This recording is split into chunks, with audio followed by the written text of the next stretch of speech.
Go ahead and judge me for laughing when the blue boat began to fold. The pool was only 4 feet deep. Every child wore a life jacket. 2 guards stood at the edge, so I told myself nobody was in danger. Owen held our son upright while water climbed over the cardboard sides. Matteo said the great builder had finally met something he could not fix, and I laughed hard enough to cover my mouth. Then Eli looked straight at me. Other boats stopped racing and turned back toward him. I kept laughing because I still believed the race had proved me right. My name is Harper Lane. I was 34, and I handled communications for Westbridge Middle School. I wrote newsletters, arranged parent nights, answered reporters, and made ordinary school events look important. If a room was full, I had probably filled it. If a photograph appeared in the local paper, I had likely chosen where everyone stood. Owen was 37. We had been married for 12 years, and our son Eli was 11. Owen worked as a commercial heating and cooling technician. He could enter a noisy building, listen for 10 seconds, and point to the part that was failing. He trusted measurements more than moods. That quality paid our mortgage and rescued many bad weekends. It also made living with him feel like being another system he believed he could maintain. What we had was real before it became difficult. When Eli was 6, Owen built a reading seat beneath the front window. I chose dark blue fabric, and Eli painted one uneven stripe across the drawer. Owen could have corrected it. Instead, he sealed the crooked stripe under clear varnish because Eli had made it. On winter evenings, the 3 of us sat there with our feet touching. I read aloud. Owen repaired small things with a cloth spread across his knees. Eli fell asleep between us. The problem was that Owen loved through finished work. If I said I was tired, he repaired the bedroom fan. If I said I felt alone, he made a plan for Saturday. When I tried to explain that a plan was not the same as being heard, he usually checked the nearest loose hinge or looked for the practical part of my complaint. He was not cold. He simply believed usefulness could speak for him. I had spent my childhood beside a brother who could build anything. My mother introduced him as the clever one and me as the pretty organized one. I learned to make myself necessary in ways that looked effortless. Guest lists, schedules, the right sentence at the right time. I thought I had outgrown the need to prove that those things counted. Then the school announced the family cardboard regatta. The event was part of our spring science program. Each student could build a 2-person boat with 1 adult partner. The approved materials were heavy cardboard, tape, and paint. The boats would cross the training pool at the Municipal Aquatic Centre. The water reached an adult's waist. Everyone would wear a life jacket, and guards would follow the race from both sides. Eli came home with the form held against his chest. He asked Owen before he took off his backpack. Owen smiled in the quiet way he used when a problem already had his full attention. He found a waterproof notebook and wrote the race date on the first page. I asked what my part would be. Owen said we could all work on it. Then he and Eli began discussing weight, folds, and how 2 people should sit without crushing the floor. They used words that made Eli's face light up. Within 10 minutes, they had covered our dining table with sketches. Family projects should include the whole family. I said that often during the next 6 weeks. Each time I said it, Owen offered me something around the project instead of inside it. I could choose colours. I could take pictures. I could make a team sign. I suggested a tall front panel shaped like a wave because it would look good in photographs. Owen explained that it would catch water and add weight. I proposed a second layer of decorative card. He said the rules limited the thickness. I offered to paint the school name across both sides. Eli wanted only a blue number 17 because he was born on the 17th. 2 hours at the table. 3 evenings in the garage. 1 Saturday at the school workshop.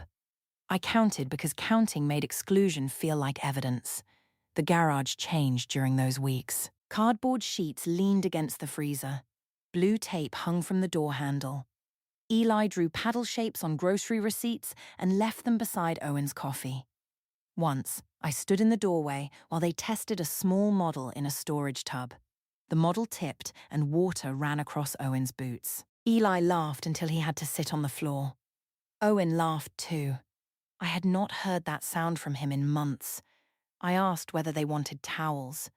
Owen thanked me without looking away from the model.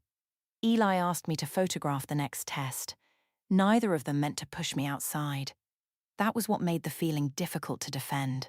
There was no locked door. I simply could not find a place in the room that did not feel assigned after the important choices were already made. Owen started carrying the waterproof notebook everywhere. He would press 2 fingers along a seam, write a number, and move to the next section.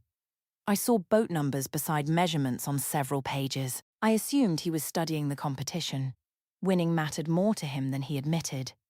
Mateo Ruiz returned to my life during the second workshop night. Mateo and I had dated for 9 months before I met Owen. He was 35 now and owned a small paddle sports rental company by the reservoir. His son Lucas attended Westbridge and had entered the race. Mateo had also agreed to sponsor the event shirts and safety banners. He still knew how to enter a room as if it had been waiting for him. He praised the posters I had designed, asked about the local newspaper, and told the principal that no one made a school event look professional the way I did. Owen was kneeling beside Eli's boat when Mateo said it. He did not look up. That should not have mattered. It did. Mateo's team had painted its boat red and black. Lucas stood nearby while Owen checked the blue boat's inner folds. Mateo joked that Owen looked ready to inspect a bridge instead of cross a small pool. I laughed. Owen ran 2 fingers along a taped seam and wrote something in his notebook. Mateo asked whether Owen recorded every threat to his championship. Owen said the number belonged to another team. Their floor bent when the student sat down, so he had noted where they needed support. I called that typical Owen. He could turn a children's race into a job site. Several parents heard me. One father laughed and asked Owen whether he planned to issue safety certificates. Owen smiled and said the children deserved boats that lasted longer than their first paddle stroke. The answer earned another laugh, but 3 parents brought damaged samples to him before the evening ended. I watched the line form beside his table while my event posters curled at the corners of the refreshment wall. Owen looked at me for a moment. He asked whether I wanted him to stop helping. I told him not to make me sound unreasonable. I only wanted one evening when he did not act like the only competent man in the building. Eli kept his eyes on the blue paint. Mateo smiled without showing his teeth. Later, Mateo found me beside the refreshment table. He said Owen had not changed. I asked what he meant, though I already knew what answer I wanted. Mateo said Owen made kindness look like a rank. He helped people in a way that reminded them they needed him. That sentence fitted an old bruise. I carried it home. The next week became Owen's world. Children came to our garage after school with small cardboard samples. One girl wanted advice about a curved side. 2 boys needed help with a floor that sagged. Owen checked seams, wrote boat numbers, and showed them how to test weight with bags of rice. He did not charge anyone. He did not ask for credit. That almost made it worse. He stood in the middle of every problem without appearing to want the center. I was preparing the event page, arranging volunteers, and confirming the aquatic center. Nobody gathered around my laptop to watch me solve things. My work became visible only when it failed. I told Owen that Thursday dinner would be at 7 because my regional supervisor was visiting. He agreed. At 7:15, his chair was empty. At 7:40, I called. He was still at the school workshop because a 6th grade team had damaged its hull while loading it into a car. When he came home, I named the dinner and the promise. He said the children had a deadline and no adult there knew how to save the boat. He had sent me a message. I said a message did not sit beside me while my supervisor asked whether my husband was coming. He asked what I wanted him to have done after the hull split. There it was. A practical question offered in place of an apology. I told him family projects should include the whole family, yet he had spent more time with other people's children than with me. Owen said the regatta was 6 weeks, not our marriage. He also said I had stopped coming to the workshop after the second evening.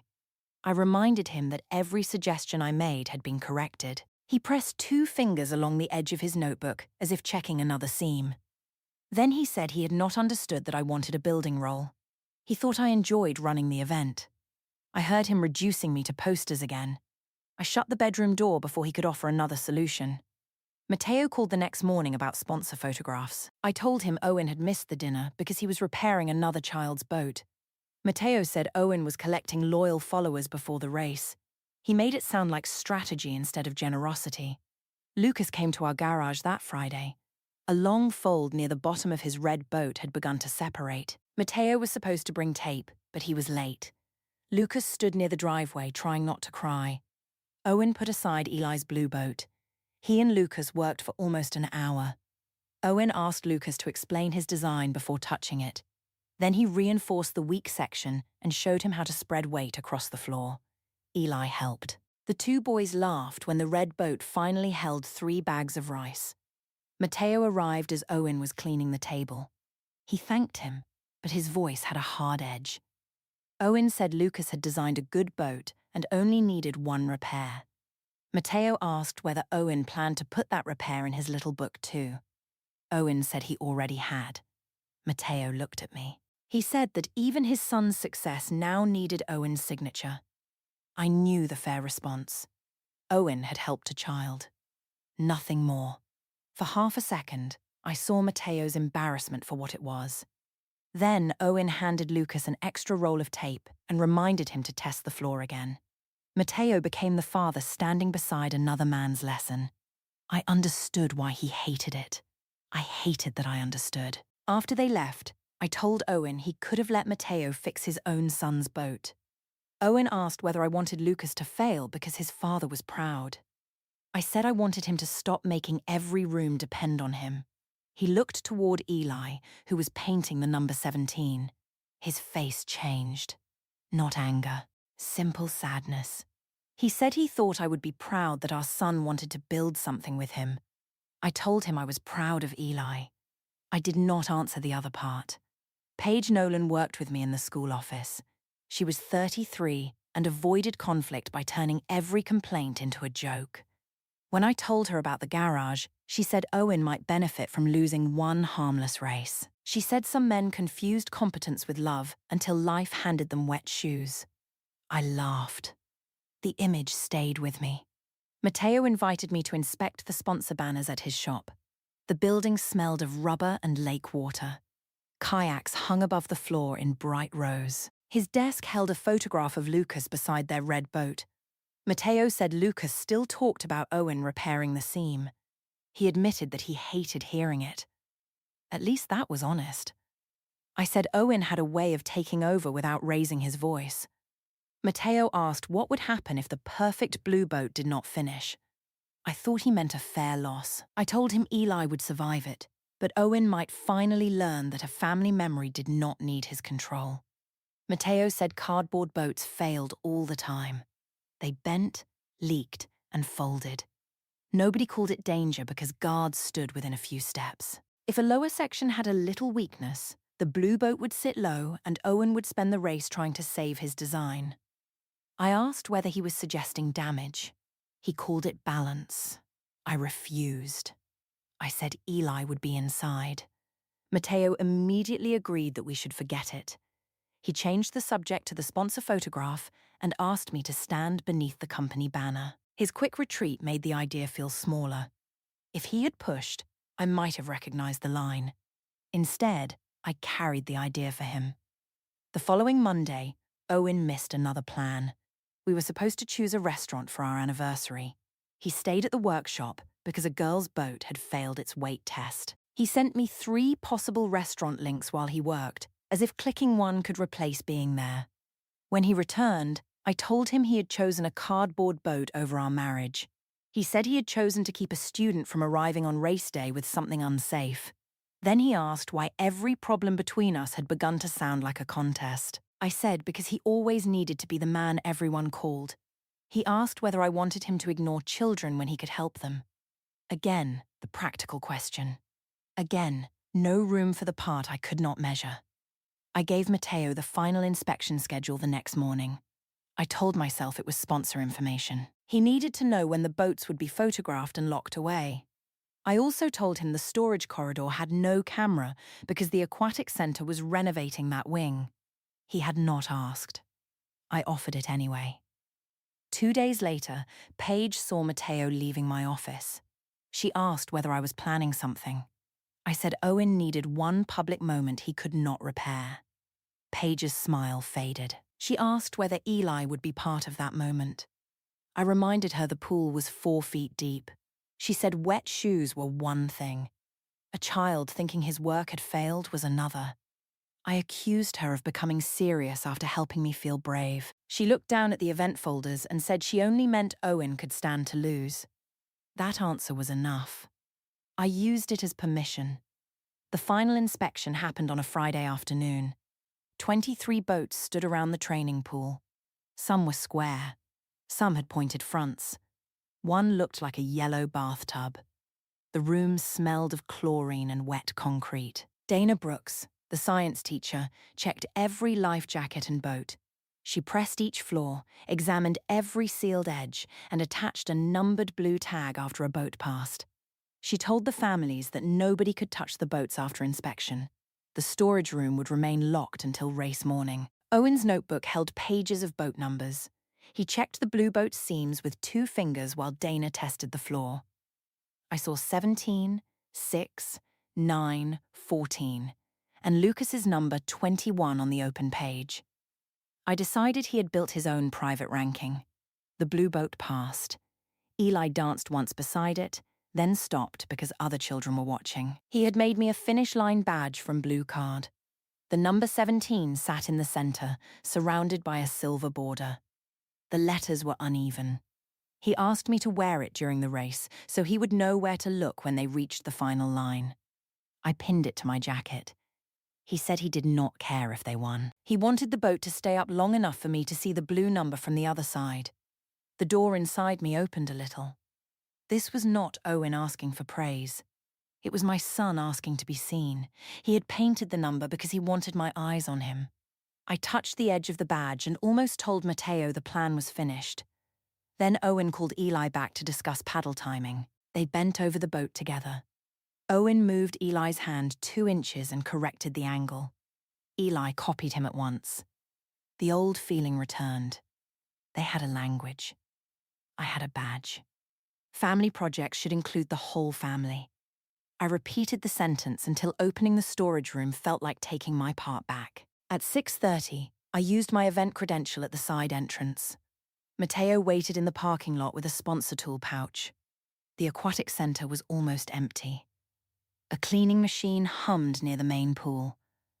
I told Matteo there could be no real danger. He reminded me of the depth, the jackets, and the guards. He said the boat would soften, fold, and leave Owen standing in water with every parent watching. Lucas would win. Eli would learn that his father was not perfect. I asked how long it would take. Matteo said less than 10 minutes. I opened the storage door. The boats waited in 2 rows. Eli's blue number shone beneath the ceiling light.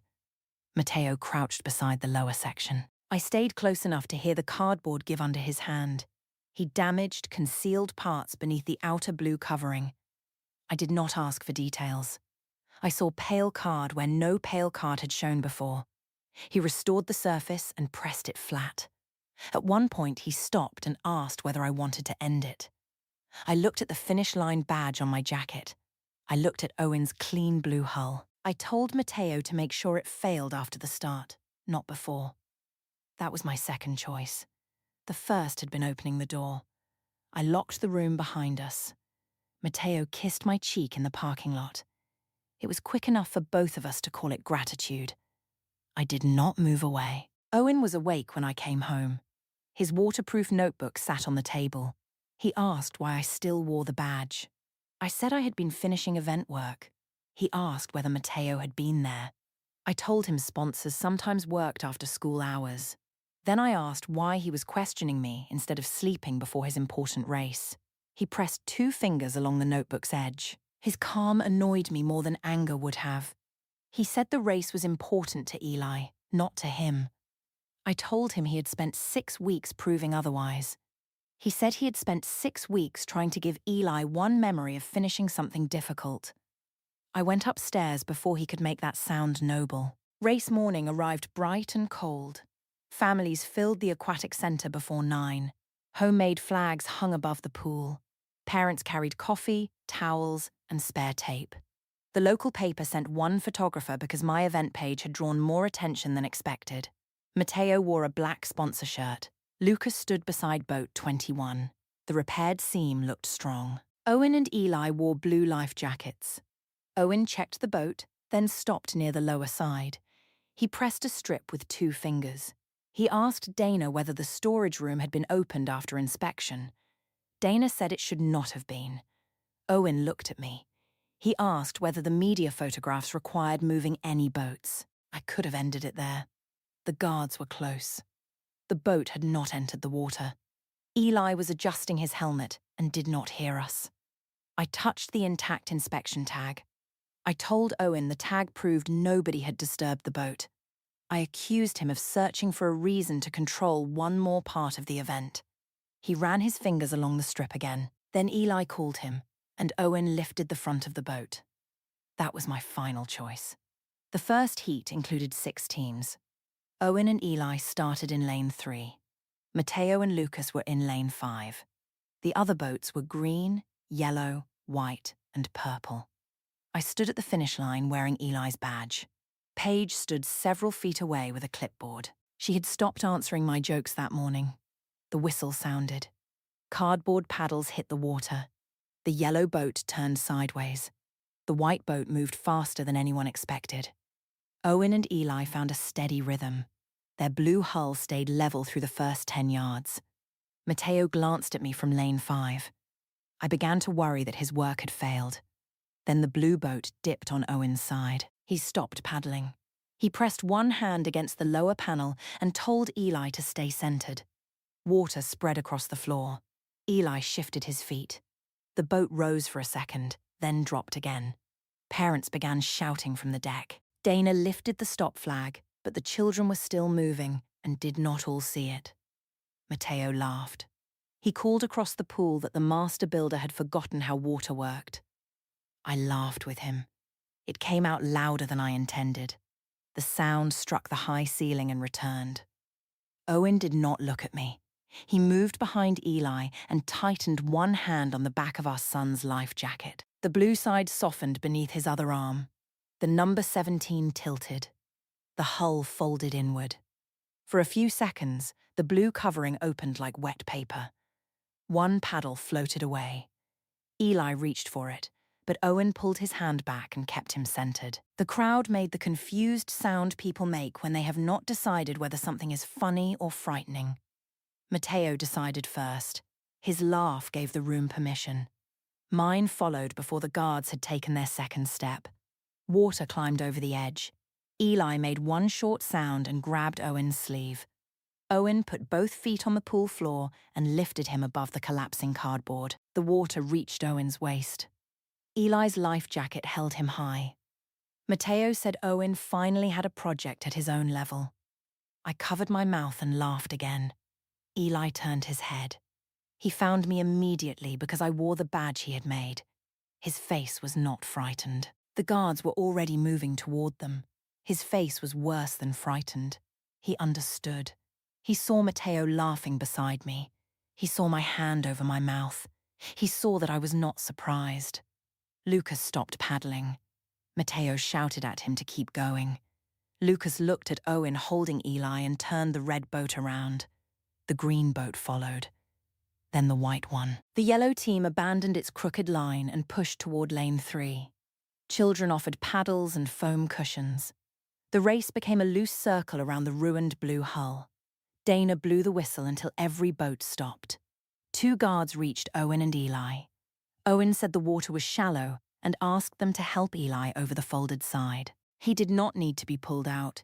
He walked beside our son to the steps. The wet number 17 peeled from the hull. It floated across the lane and stopped near the deck below me. I bent to pick it up. Eli told me not to touch it. He had never spoken to me in that voice. The photographer lowered his camera. Paige held her clipboard against her chest. Matteo complained that one failed boat should not cancel the heat.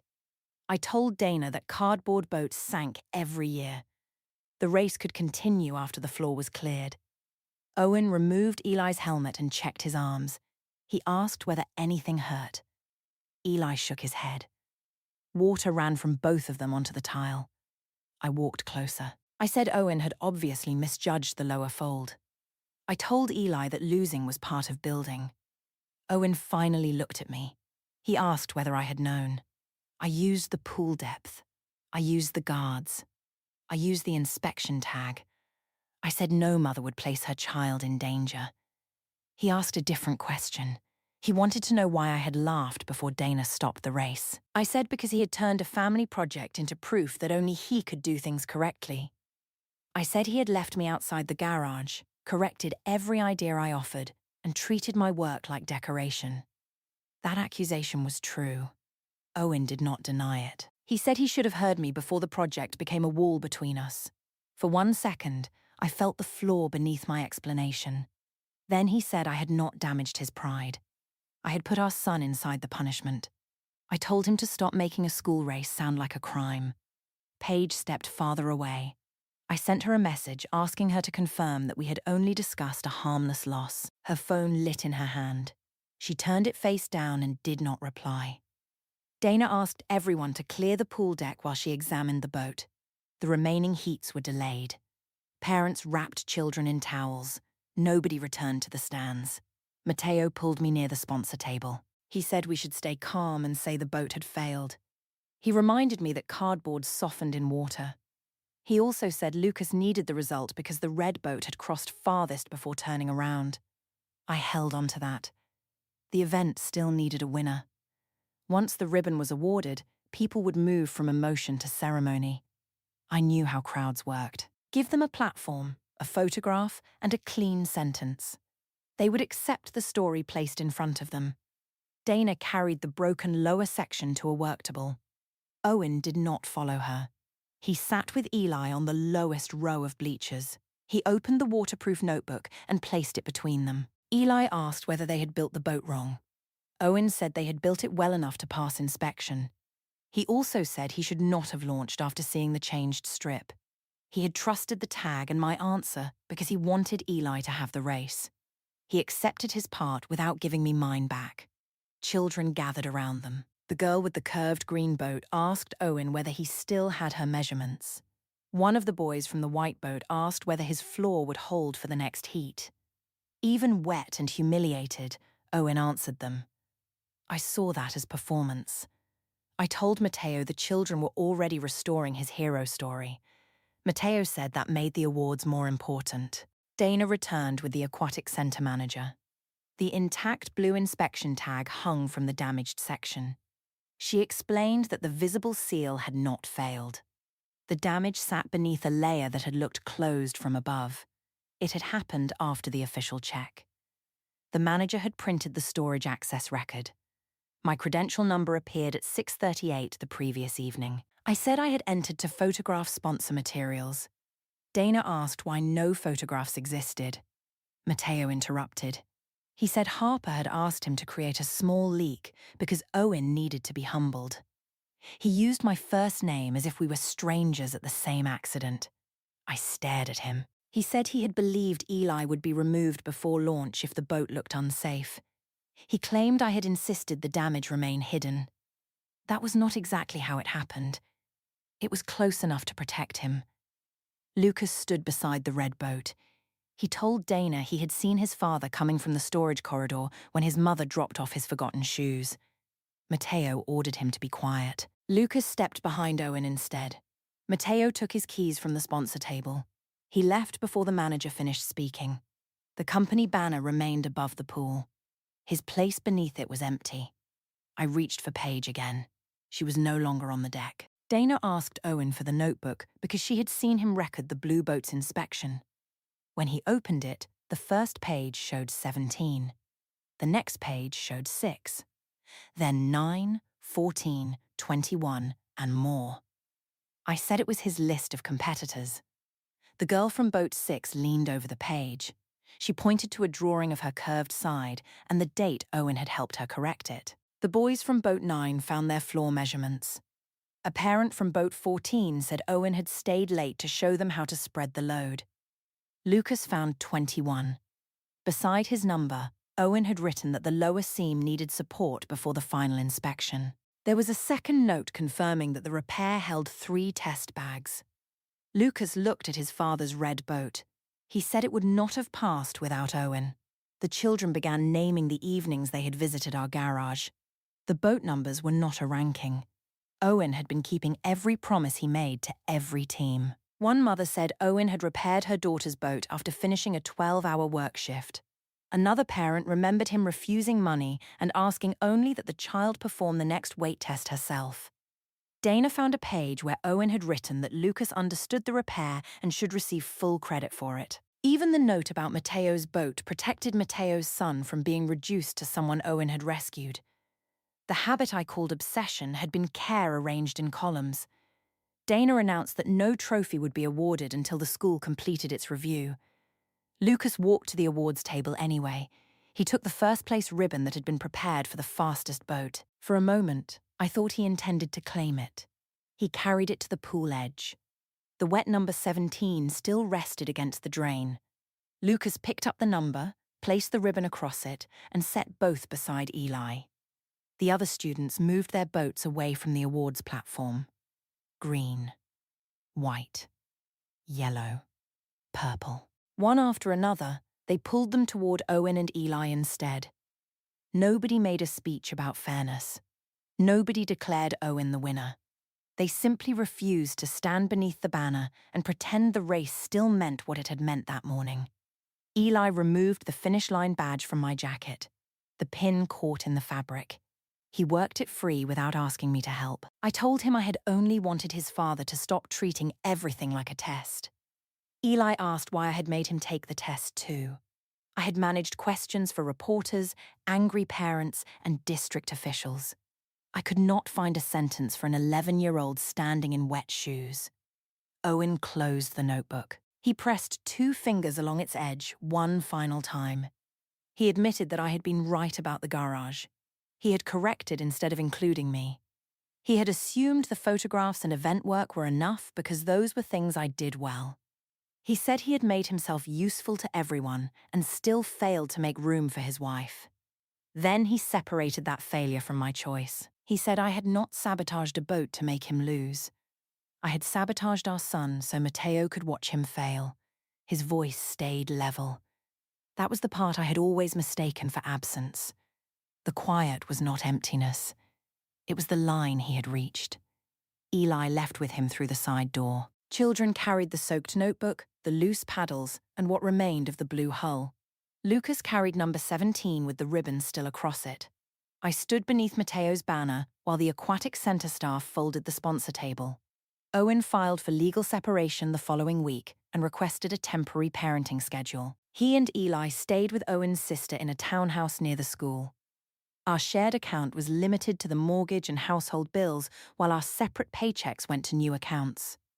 My time with Eli began with short supervised visits because he refused to enter the house alone with me. Mateo was removed as a sponsor, and every call I made to him went to a full mailbox. The school rebuilt the event page without my photographs. One picture remained. It showed 6 homemade boats turned away from the finish line and pointed toward the place where the blue one had folded. For 12 years, I believed being needed meant controlling where everyone stood. Owen needed measurements. Eli needed a witness. Mateo needed access. I gave each of them what served the version of myself I wanted to see. The race lasted less than a minute. That little race, as I had called it, was long enough for my son to learn exactly where I had chosen to stand. Owen dried the wet number 17 and mounted it above a new workbench in his sister's garage. The 17 dried flat. My place in their boat never did.